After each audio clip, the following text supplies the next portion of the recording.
مردوں میں، جن لڑکوں میں، جن کے ہسبینڈز میں یہ عادات پائی جا رہی ہیں، خدا را وہ عادات کو چھوڑ دیں گے تو سپرمز کی مورٹیلٹی آپ کی بہتر سے بہترین ہو جائے گی۔ پہلی آپ چیز نوٹ فرمائیے، کیمیکلی چیزیں کھانے سے، جیسے کہ آپ فاسٹ فوڈ کھاتے ہیں یا مختلف کولڈ ڈرنکس آپ پیتے ہیں، مشروبات ہے آپ ایسے پیتے ہیں جو کیمیکل سے تیار ہو رہے ہیں، وہ پہلا آپ کو سائیڈ افیکٹ دیتی ہیں آپ کی سپرم کی مورٹیلٹی کے اندر۔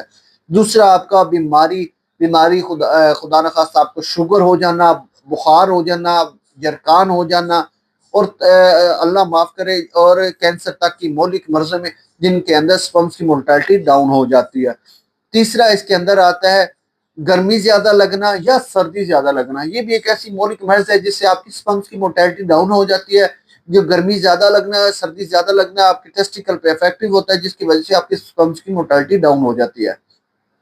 چوتھی وجوہات اس میں نشہ آور چیزیں استعمال کرنا، جس میں سگریٹ، پان، نسوار، شراب، الکوہل اور دیگر اور بھی ایسی نشہ آور چیزیں استعمال کرنا جس کی وجہ سے آپ کی سپرمز کی مورٹیلٹی ڈاؤن ہو جاتی ہے۔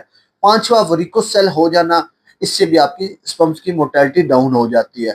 چھٹا جو سب سے اہم ہے اور خاص طور پہ جو اوورسیز سے ہمارے بھائی ہیں یا مرد حضرات ہیں ان کے ساتھ ہو جاتا ہے، یا بچے، نوجوان بچے ہیں ان کے ساتھ ہو جاتا ہے، وہ ارریگولر سیکس ریگولر نہ کرنا، کیونکہ ان بیچاروں کے ساتھ ایسا ہوتا ہے کہ سالوں سال بعد اپنے گھروں میں آتے ہیں، وائف کو ٹائم دیتے ہیں، تو سیکس ریگولر نہ کرنا بھی سپرمز کی مورٹیلٹی کو ڈاؤن کر دیتا ہے۔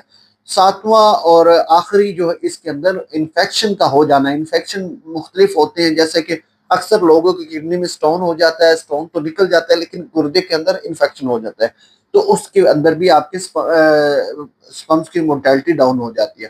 خدا را اگر کسی کے اندر ایسی سمٹمز پائی جا رہی ہیں یا ایسی عادات کے حامل ہیں تو اپنی لائف سٹائل کو تھوڑا سا چینج کریں گے۔